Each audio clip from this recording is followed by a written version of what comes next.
Guess 666. He's undebatably the worst killer in the game, from being easily looped and being a fat fucking chud. That being said, just because Guess 666 is the worst killer in the game, it doesn't mean he's actually a bad killer. Sixer can actually be really good if you use it correctly, even if he has the density of a tungsten steel and can be looped really easily. First, let's talk about his basic abilities. First, his basic M1 does 20 damage and has Pierce like Jason. His first ability is Demonic Pursuit, where he lunges forward and pounces on the spread. This ability can be aimed vertically to jump over obstacles, dealing 26 total damage. You can also charge it for longer to deal more damage, where it boosts up to 33 and 40 if long enough. His second ability, Infernal Cry, is a projectile that gives the person on the receiving end blindness 2, which is pretty much useless, and highlights the severity hit by Blood Rush. Sixer actually has a passive where if you are within 30 studs of a highlighted severity, you get a 10% speed boost. Blood Rush is his third ability. It's just an ESP move, that's it. Now moving on to his final ability, his trump card move. Bloodhunt using this ability can completely change the tide of the game. But if you are losing, you can use this ability and win depending on how well you use it.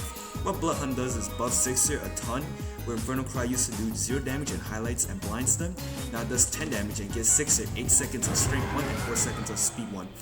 And Demonic Pursuit also does more damage on Bloodhunt. It scales with Hemorrhage, but I'm not gonna bother getting to that. This is just a quick analysis.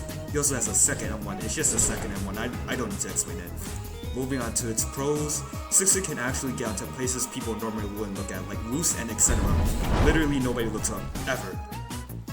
So when a person is passing by, you can actually get a free hit off, and he actually takes 25% less stun time than other killers. And Sixer is a really punishing killer. If you miss a stun or block, you will be absolutely obliterated. Moving on to his cons. Oh boy, is it as fat as Sixer. His first con is literally his build model. It's so fat, you always have to angle your camera 90 degrees down to see you and your victim, or be on first person, and when you're looking like 90 degrees down, it's easier to get stunned by Shaletsky and 2-time. And when you're on first person, just say goodbye to your back, there's a 2-time in a round. He also runs into obstacles really easily, and when you're going under a door frame, sometimes you actually just can't see where the person went. He's also really easy to loop, as he barely has any counterplay to it, and Demonic Pursuit can help you consistently. But on some smaller loops, it should be able to work more efficiently. Tap can actually end your Blood Rush highlight prematurely, but if you use Infernal Cry, the highlight doesn't stop. It's just something I found interesting. Some tips I have for Sixer is to force people away from looping spots, whether you Infernal Cry this or ever. Whatever you do, just don't let them get into position. Second, the Demonic Pursuit Angry Upward is actually really helpful.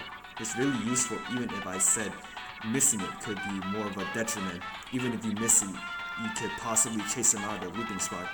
Just don't use it if the looping spot is too big for Demonic Pursuit to cover. Always use Bloodhunt. If it can be activated, the longer you save Bloodhunt, the more blood orbs you waste. Demonic Pursuit can also be used to cover distance or starting a chase immediately with an unaware survivor.